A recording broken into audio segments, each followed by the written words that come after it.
అంటే మీ పార్టీకి సంబంధించిన దాంట్లో హామీలను కనుక విస్మరిస్తే ఖచ్చితంగా ప్రజాక్షేత్రంలో ఉద్యమం చేస్తాం, ప్రజలతో పాటు ఉంటాం, దీంట్లో భయపడేది లేదని చెప్పేసి కూడా నల్గొండ వేదికగా బీఆర్ఎస్ పార్టీ అధినేత స్పష్టం చేశారు. వాళ్ళు ప్రజాక్షేత్రంలో ఉండాలని, ఉద్యమాలు చేయాలని, ప్రజాస్వామ్యము, ప్రజలు, పోరాటాలు, ఉద్యమాలు, వాళ్ళు ఇన్ని రోజులు భూమిని ఇడిసి సాము చేశారు, వాళ్ళు నేల మీదకి రావాలని, ప్రజల కష్టాలు చూడాలని, ఆ ప్రజల కష్టాలు చూసి ప్రజల్లోకి పోయేటువంటి భాగ్యం భగవంతుడు కల్పించాలని నేను మనస్ఫూర్తిగా కోరుకుంటున్నాను.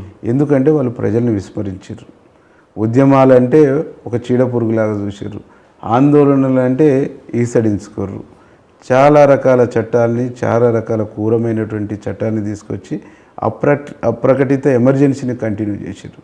కాబట్టి వాళ్ళు కిందికి పోతేనే స్టేషన్ విలువ తెలుస్తుంది, అరెస్ట్ అయితేనే అరెస్ట్ విలువ తెలుస్తుంది, ఎండలో కూర్చుంటేనే ధర్నా యొక్క విలువ తెలుస్తుంది. కాబట్టి ఆ విలువలు నేర్చుకునేటువంటి ఒక అవకాశం వాళ్ళకు భగవంతుడు ఇవ్వాలని నేను కూడా కోరుకుంటున్నాను. అంటే మీ బీఆర్ఎస్ పార్టీలో మీరున్నప్పుడు ఉమ్మడి నల్గొండ జిల్లా సంబంధించి పార్టీ బాధ్యునిగా జగదీష్ రెడ్డి గారు పనిచేశారు, మంత్రిగా ఉన్నారు. ఇప్పుడు ఏకైక ఎమ్మెల్యే సూర్యాపేటలో గెలిచారు.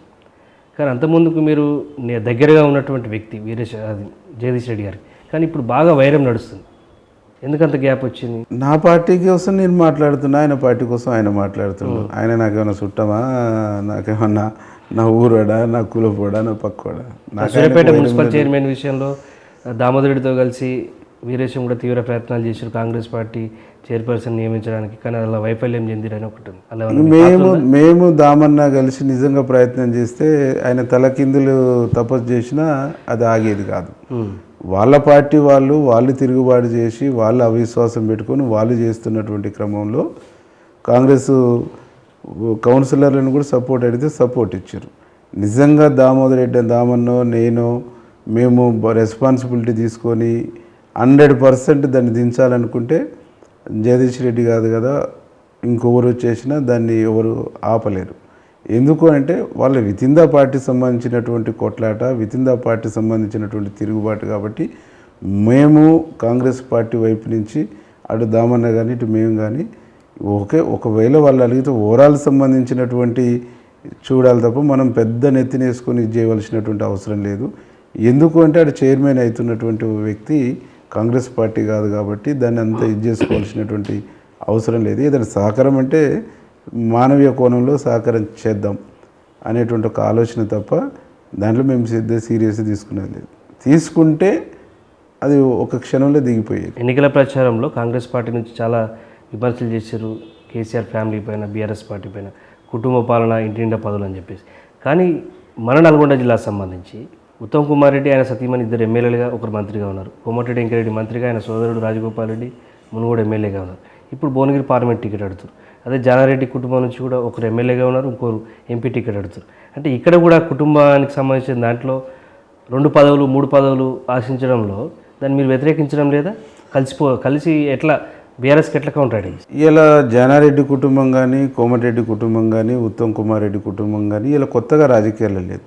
వాళ్ళు మొదటి నుంచి రాజకీయాల్లో ఉన్నారు. మొదటి నుంచి కుటుంబంలో ఒకరు ఇద్దరు పదవులలో ఉన్నారు, ప్రజలలో ఉన్నారు, పనిచేసుకుంటూ వస్తారు. వాళ్ళకు ఆ పనిచేస్తున్నటువంటి క్రమంలో ఆ అవకాశాలు వచ్చేసినప్పుడు అడుగుతారు, ప్రజలు కూడా వాళ్ళని ఆదరిస్తారు.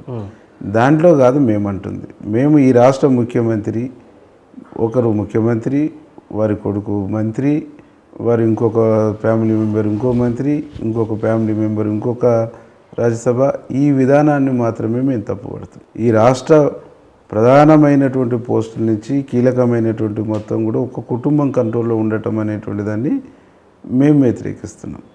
దాన్ని తప్ప ఇక్కడ ఉత్తమ్ కుమార్ రెడ్డి గారు తన కుటుంబము, తన పిల్లలు లేరు, ఆస్తులు లేవు, పాస్తులు లేవు. ఈ దేశం కోసం త్యాగం చేసినటువంటి వ్యక్తి. ఈ దేశం కోసము విమాన ప్రమాదంలో కిందపడి ప్రాణాపాయం నుంచి బయటపడ్డటువంటి వ్యక్తి. అంటే దేశ భద్రత కోసం, దేశ రక్షణ కోసం బార్డర్లో ఫైట్ చేసినటువంటి ఒక గొప్ప త్యాగమూర్తి ఉత్తమ్ కుమార్ రెడ్డి. భర్త ప్రమాదాన్ని, భర్త బాధల్ని కూడా భరించుకుంటూ భర్తకు తోడు నీడగా ఉండి భర్తతో పాటు సేవ చేయాలి, సర్వీస్ చేయాలని వచ్చినటువంటి వ్యక్తి. అంటే సేవ సర్వీస్ కోసం వచ్చినటువంటి వాడు. ఇప్పుడు నీకు జానారెడ్డి గారు కూడా సర్వీస్ చేసిండు, నాన్ కాంట్రవర్షన్గా ఉన్నారు. ఎక్కడ కూడా ఆ జిల్లాకు తన శక్తి మేరకు సాయం చేసిండు తప్ప ఏం చేసినటువంటి పరిస్థితి లేదు.